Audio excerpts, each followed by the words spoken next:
The creation story, found in ancient Chinese characters. Written a half century earlier than the oldest pages of the Bible, the ancient Chinese written language already contained, within more than 82 traditional Chinese characters, the creation story of Genesis, the first book of the Bible. In the beginning, rainwater from heaven covered the earth from above. One God, in three persons, as if workers of magic, hovered over the vast emptiness as one spirit.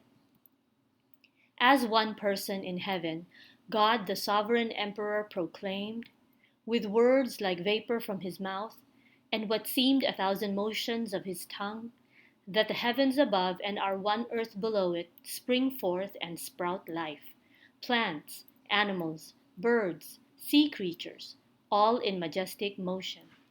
And as the sun rose over the earth's horizon for the first dawn, God's light would shine through mankind too.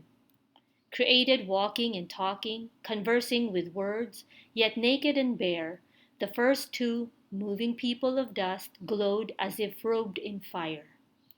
Starting with one, the man was placed in a garden, but a woman was needed to be the man's wife, so she was taken from inside his own flesh. As lifelong companions, the pair in their own palace under one roof completed God's work of peace, now having both a man and a woman together as one whole family of people. Though made from dust, they would sit as the common ancestors of all mankind, resembling God who made them, to be like Him also in His ways. The human couple, as the world's first sages, could speak in substitution for each other, having been made equals in sincerity as a people of their word and conduct. There would be none greater than these people from dust, commanded to go and reign as lords and kings on earth, to subdue the land under them, and all creatures under heaven. They would put the world in order, as their homes would be too, eldest sons as family spokesmen to speak for, exchange, and barter between the people, and to pray to God for their families.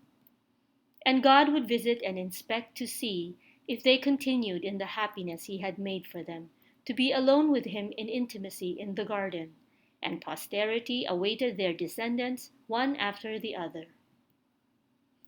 The Tigris and Euphrates rivers are to the west of China in the Middle East.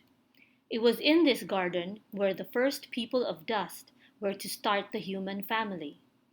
The garden is to the west of China, a field in 4 sections, divided by 4 rivers, of which 2, the Tigris and Euphrates, still flows today. Gold fit for kings shone from within it. God had provided the perfect place for the first 2 people on earth. In all its abundance, from only 2 trees were they commanded not to eat. With all else in freedom, would they trust God's generosity already to simply obey the only thing forbidden of them? A demon, in the form of a serpent, moving in secret in the garden, would lurk under the cover of these 2 trees to tempt them, and would tell the woman the 4 lies in secret that would begin to make her desire and covet from the 2 trees of which they were clearly forbidden. The 4 snares the devil said that would rob them of their souls. You will not die. Your eyes will be opened. You will be like God, and you will know good and evil. She ate of the fruit first, and not dying at once, he ate too. But the decay of death had begun, and shame came over them. So they rushed to clothe their nakedness, even hiding behind and pretending their bodies were trees. Come out from behind the tree, God called out.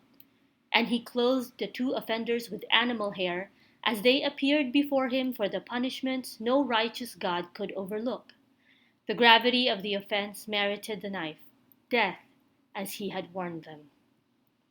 The pair had deviated from God's perfect plans for the world and lost their robes of glory.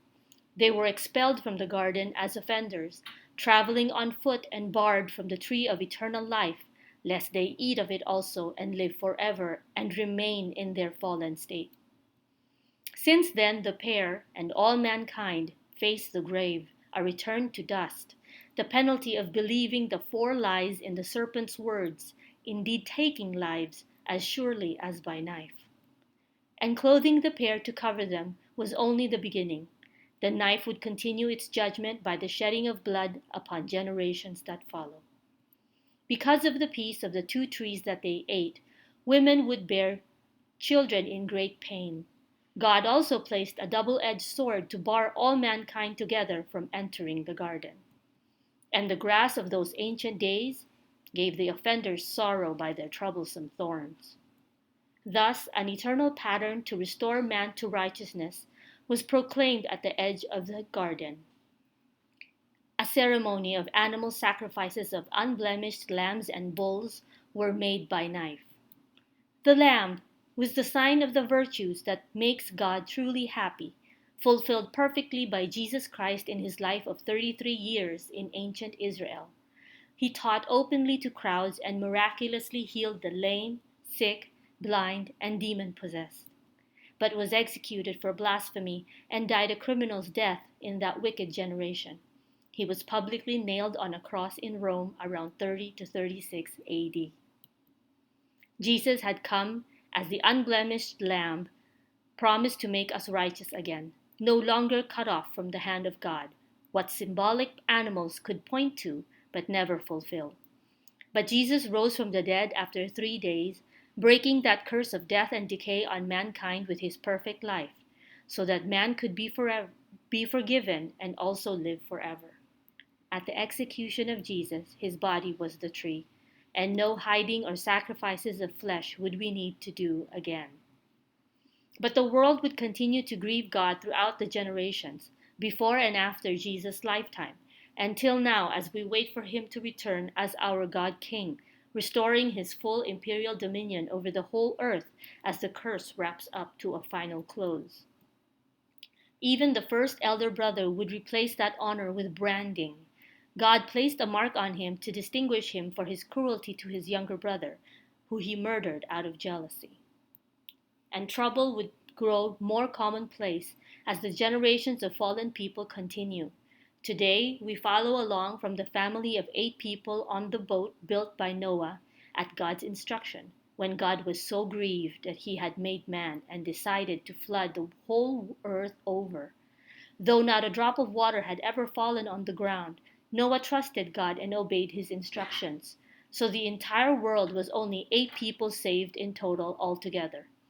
Everyone else, though united and joined together, without heeding God's warning as Noah did, was covered and drowned.